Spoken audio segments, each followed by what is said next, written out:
começar, eu queria saber se emagrece. Como qualquer restrição alimentar severa ou dieta, ele pode emagrecer no curto prazo, né? O grande problema é esse, a nossa grande preocupação é o longo prazo, porque pode haver essa perda de peso inicial e depois um ganho de peso, pode gerar o efeito sanfona. E perde mais músculo do que gordura, a princípio, como uma dieta radical normalmente faz? O que as pesquisas grandes dizem é que quando a gente tem uma restrição muito severa, a gente tem uma tendência a perder massa muscular, né? A gente perde um pouco de gordura, mas perde um pouco mais de massa muscular e água, que é a chamada massa magra. E quando a gente volta a ganhar peso, porque baixou o metabolismo também, né? E porque a gente não consegue manter essa restrição por muito tempo, a gente volta a ganhar em gordura corporal, o que muda muita coisa no nosso corpo e traz consequências ruins. Então estamos falando aí a princípio de duas contraindicações. Uma que pode aumentar o efeito sanfona e outra que você pode perder mais músculo, mais massa magra do que gordura, pelo menos nesse começo. Muito bem, a gente viu que a internet está cheia de dúvidas, né? Esse assunto realmente faz um sucesso e aí também conosco as perguntas estão chegando, doutora Dulce. Olha só, essa da Carolina. Ela está dizendo que participa de um grupo nas redes sociais de jejum intermitente, onde eles são incentivados a ficar mais de 18 horas sem comer. Ela está perguntando se faz mal, talvez até já imaginando a resposta, né, doutora? Pois é, Fernando, imagina. Bom dia a todos. Carolina, qual é o problema? Além daquilo que já foi falado, que você fazer uma grande restrição alimentar, isso aumenta muito o risco da compulsão, tá? Quando você restringe muito, não vou comer, não vou comer, não vou comer, não vou comer, até que chega uma hora, você acaba por um evento, geralmente um evento emocional, algum estresse, algum acontecimento do dia, você acaba descontando e escorregando, saindo dessa dieta. Esse é um problema.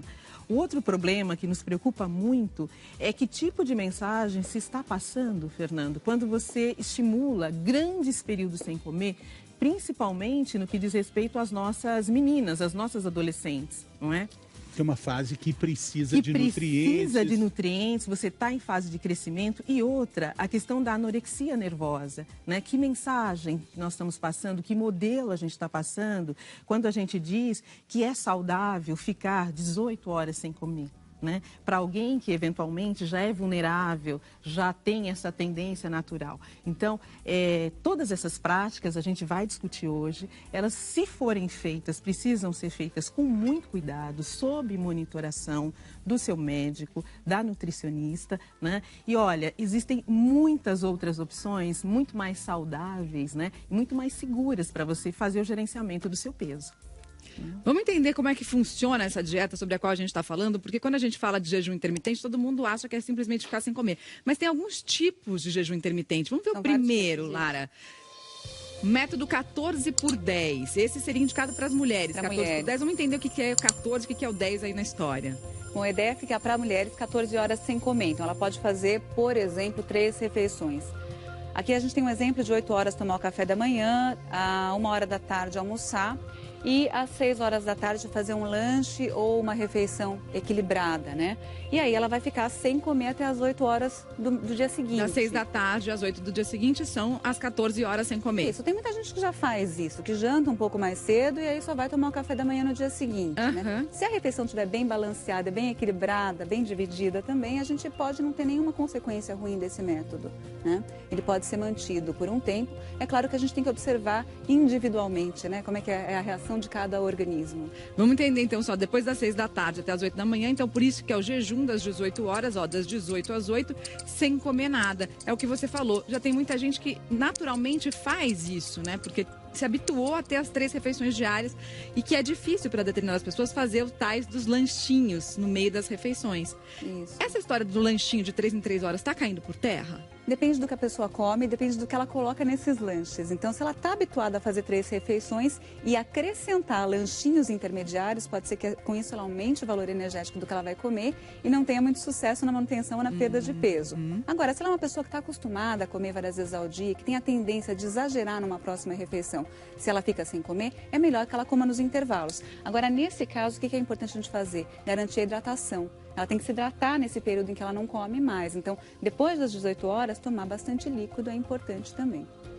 Mais perguntinhas da internet, vamos ver a Caroline. É verdade que jejum intermitente pode causar desregulação ou a falta da menstruação, doutora Dulce? É verdade, é verdade. A falta de alimento ou excesso, qualquer desbalanço para mais ou para menos, pode impactar no ciclo menstrual. Não só na quantidade, do volume de sangue, mas principalmente na ausência da menstruação, tá? Então, fazer disto uma prática diária é desaconselhável, principalmente nesta fase, né, no início da adolescência e ao longo da vida, mulheres grávidas, por exemplo, porque isso tem impactos hormonais, né? Mexe com os hormônios femininos e impacta, sim, na menstruação. Você pode ter falhas da menstruação, né? E o risco que isso pode trazer. Exatamente, né? Exatamente. A gente vai falar hoje bastante sobre isso e vamos ver agora um outro método. Esse é mais radical, né, Lara? Olha só, coma, para e come de novo, olha só. Domingo, eu gostei, domingo, fim de semana está incluído, ok. Mas aí chega segunda-feira, é um jejum de 24 horas. É inteirinha segunda-feira, depois vem a terça, pode comer, quarta também, quinta, 0, e vem a sexta e o sábado para descontar tudo. O que a gente pode dizer desse método aí, Lara? É bem restritivo em alguns dias aqui, é bem difícil de fazer esse tipo de jejum, porque a pessoa fica realmente o dia inteiro sem comer. Então, para questão de trabalho, de desempenho na atividade física, ou mesmo em questão de concentração, ele pode se tornar um pouquinho mais complicado. E é difícil de seguir, porque ficar um dia inteiro sem comer é complicado para muitas pessoas, para a grande maioria das pessoas. Tem que considerar que a segunda-feira a pessoa vai trabalhar, vai pegar ônibus, vai conversar, vai ter toda uma atividade, né, de responsabilidade no trabalho e não vai comer nada. Vai ter atividade física diária, vai ter que raciocinar, se concentrar e a falta de alimento pode ser perigosa nesse caso. Tem mais dúvida do nosso auditório virtual, vamos ver aqui de quem é, do Gustavo. O jejum intermitente pode causar o efeito reverso, não comer e depois sentir muita fome e comer mais? É o que o Fernando falou, tem o sexta, sábado e domingo para descontar tudo depois, né? Tem muita gente que tem essa tendência mesmo? É muito comum, né? Mesmo porque alguns estudos com jejum são feitos com animais, né? E os animais recebem ração controlada. Agora, para seres humanos é mais difícil de controlar porque a gente tem outros estímulos para a alimentação, que são os estímulos emocionais, tem a presença do alimento, o ambiente que vai fazer a gente comer mais também. E ficar muito tempo sem comer pode gerar mais estresse, mais ansiedade e pode fazer com que a pessoa realmente queira compensar. É o tal da restrição-compulsão, né? Que a gente tem que evitar mesmo. Quando a gente fala de restrição absoluta, a gente pode incluir ou não nessa restrição esses 3 itens que estão aí perto da Mariana: o café, água, chá e o próprio refrigerante 0. Isso estaria dentro da dieta restritiva, Lara? Nesses métodos é permitida a ingestão de líquidos não calóricos, então esses líquidos são permitidos sim. Redutores de dano, né? No caso do refrigerante 0, né? Então dá para aliviar um pouquinho. O doutor Alfredo falava, né? Que às vezes a gente acha que está com fome, mas está com sede. E que a sede pode inibir a fome. Exato, exato. Não, é super recomendado e deve ser feito, até como você falou, como uma proteção, porque o risco muito grande desse tipo de dieta é a desidratação. Imagine você, como disse, num verão, fazendo um dia em que você não come absolutamente nada ou passa 18 horas do seu dia perdendo calor para o meio ambiente sem se hidratar, né? Então é fundamental que você se hidrate com vários líquidos, né? Não calóricos. Agora...